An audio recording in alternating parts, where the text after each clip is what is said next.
First question is an easy one, so I'll give it randomly to my old friend Sandi. What can you tell me about this chap behind you? Oh. Well, do you think that the words give it away, or is that going to be unfair? The fact that it says the Puritan. Well... That seems unfair. It does seem unfair, doesn't it? It's a horrible start to things. Because what it is the 19th century idea of a Puritan, and in fact the 19th century idea of a Puritan, which we retain to this day, is completely inaccurate. The steeple hat and those sort of clothing, absolutely no evidence whatsoever. They wore a beanie hat normally, did they? They wore ordinary clothes like anybody else, yes. But if they were having their portraits taken, they usually wore their Sunday best, which tended to be black. So he's not a Puritan at all? No, he's a 19th century idea of a Puritan.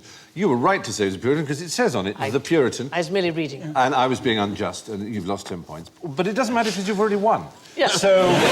Do you know, I'm quite relaxed about the whole show. Exactly. Now, what can you tell me about the Puritans in America? They went over on the Mayflower. I keep expecting the thing to go off again. Yeah. They didn't go on the Mayflower. No, the great American myth, if you like, is the Puritans arrived on the Mayflower. And they came to avoid religious persecution. In fact, they came in order to be able to persecute. Yeah, but they hated the Quakers. What they objected to was the religious freedom in England that meant that you could have all kinds of ranges of religion.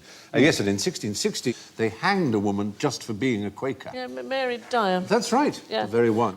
Obviously, many people did come to America to avoid persecution in other lands, but the idea that Puritans came to avoid persecution is they came to persecute.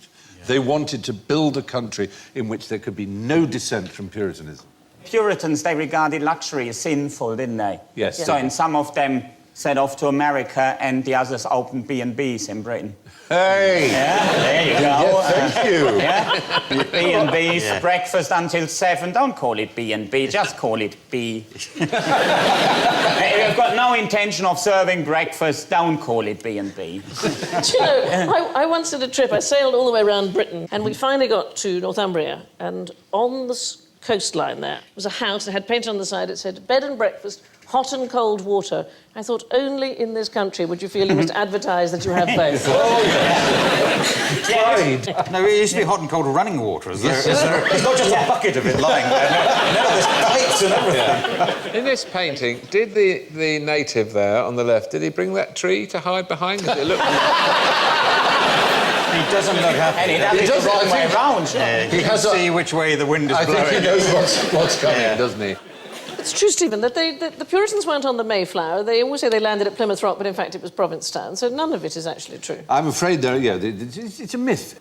Every country likes to build up a sort of legend of its own foundation. Thank you for watching. Do remember to subscribe to the QI channel and click here to watch more videos.